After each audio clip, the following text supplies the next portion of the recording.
জান্নাতের পথে যেতে হলে অবশ্যই আমাদেরকে প্রচেষ্টা চালাতে হবে, ঠিক কিনা? তাই এই শিরকের পথ থেকে আমাদেরকে ফিরে আসতে হবে। সমস্ত আমল বরবাদ হয়ে যাবে, আমলের কোনো মূল্য হবে না। আমলের কোনো কি হবে না? মূল্য হবে না। আমার নবী সাল্লাল্লাহু আলাইহি ওয়াসাল্লামকে যারা ভালোবেসেছিলেন, অনেক বেশি ভালোবেসেছিলেন, তাদের মধ্যে একজনের নাম আমি আপনাদের সামনে উচ্চারণ করতে চাই। সে হচ্ছে সে হচ্ছে আবু তালেব, আব্দুল মুত্তালিবের ছেলে, রাসূল সাল্লাল্লাহু আলাইহি ওয়াসাল্লামের চাচা আবু তালেব। রাসূল সাল্লাল্লাহু আলাইহি ওয়াসাল্লামের ভালোবাসা তার মধ্যে এত বেশি ছিল যে আব্দুল মুত্তালিব মৃত্যুর সময় আবু তালেবকে ডেকে বলেছে যে আমার এই সন্তানকে তোমার হাতে তুলে দিলাম, তোমার মৃত্যু পর্যন্ত এই সন্তানের হেফাজতের যত দায়িত্ব রয়েছে এই সমস্ত দায়িত্ব তুমি পালন করবে। ঠিক আব্দুল মুত্তালিব আল্লাহ রাসূল সাল্লাল্লাহু আলাইহি ওয়াসাল্লামের দাদা যে বক্তব্যটুকু দিয়েছিলেন, এই আব্দুল মুত্তালিবের এই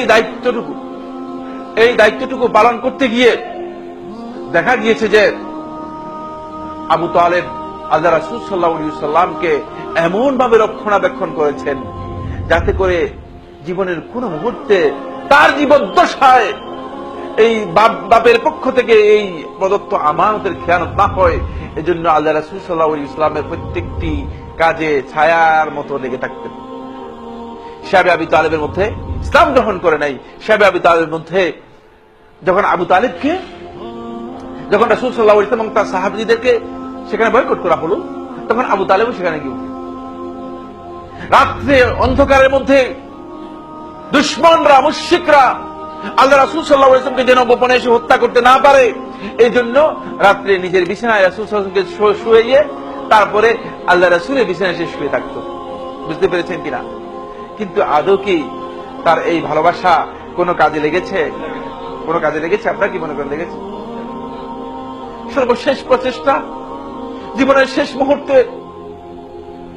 আল্লাহ রাসূল সাল্লাল্লাহু আলাইহি ওয়াসাল্লাম চেষ্টা করে যাচ্ছেন, কুল ইয়া আম কালিমাতান ওয়াহাজ্জু বিহা ইনদাল্লাহ, হে আমার চাচা শুধু একটু এই কালেমাটা বলেন, ওয়াহাজ্জু বিহা ইনদাল্লাহ, আল্লাহ রাব্বুল আলামিনের কাছে আপনার জন্য অন্তরপক্ষে প্রমাণ পেশ করতে পারবো, বলতে পারবো যে আপনি বলেছেন।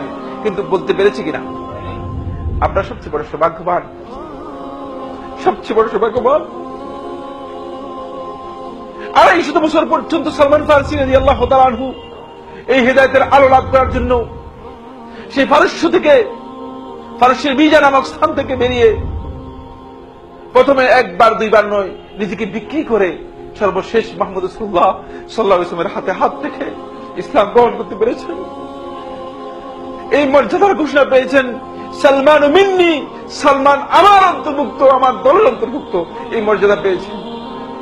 এই সৌভাগ্য আপনাদের ততদিন পর্যন্ত তাহকিক হবে না, বাস্তবায়ন হবে না, যতদিন পর্যন্ত আপনারা নিজেদের জীবনকে শিরক মুক্ত করতে পারবেন না, যতদিন পর্যন্ত আপনারা শিরক মুক্ত হতে পারবেন না।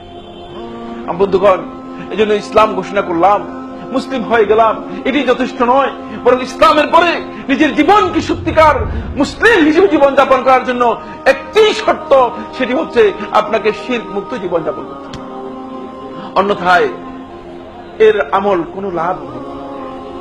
এই বিশ্ববাসীকে যিনি আলোকিত করলেন, সহিহ মুসলিমের 1411 নম্বর, 1415, 1416 নম্বর হাদিস, এই বিশ্ববাসীকে যিনি আলোকিত করলেন, বিশ্ববাসী মানুষগুলো লক্ষ লক্ষ মানুষ যার হিদায়াতের মাধ্যমে জান্নাত লাভ করবে, তিনি বলছেন, ইস্তাআযানতু রাব্বি লিআস্তাগফিরা লিউম্মি, আমি আমার রব আল্লাহ রাব্বুল আলামিনের কাছে অনুমতি প্রার্থনা করলাম আমার মায়ের জন্য ক্ষমা প্রার্থনা করার জন্য। ফালাম ইয়াযান লি, আমাকে অনুমতি দেননি। যিনি এই বিশ্ববাসীকে আলোকিত করছেন, তিনি বলছেন আমাকে আমার মায়ের জন্য দোয়া করতে অনুমতি দেওয়া হয়নি, ক্ষমা প্রার্থনা করতে অনুমতি দেওয়া হয়নি। সুম্মা ইস্তাআযানতু রাব্বি লিআন আযুরা কবরাহা, আমি তারপর আল্লাহ রাব্বুল আলামিনের কাছে অনুমতি চাইলাম যে আমার মায়ের কবর জিয়ারত করার জন্য, তারপর আমাকে তার কবর জিয়ারত করতে অনুমতি দেওয়া হলো। আলা ফাজুরুহা ফাইন্নাহা তুযাক্কিরুকুমুল আখিরা, যে কবর জিয়ারত তোমাদেরকে মৃত্যুর কথা স্মরণ করে দেবে, আখিরাতের কথা স্মরণ করে দেবে, সুতরাং তোমরা কবর জিয়ারত করো। বন্ধুগণ, তাই সতর্ক হতে হবে।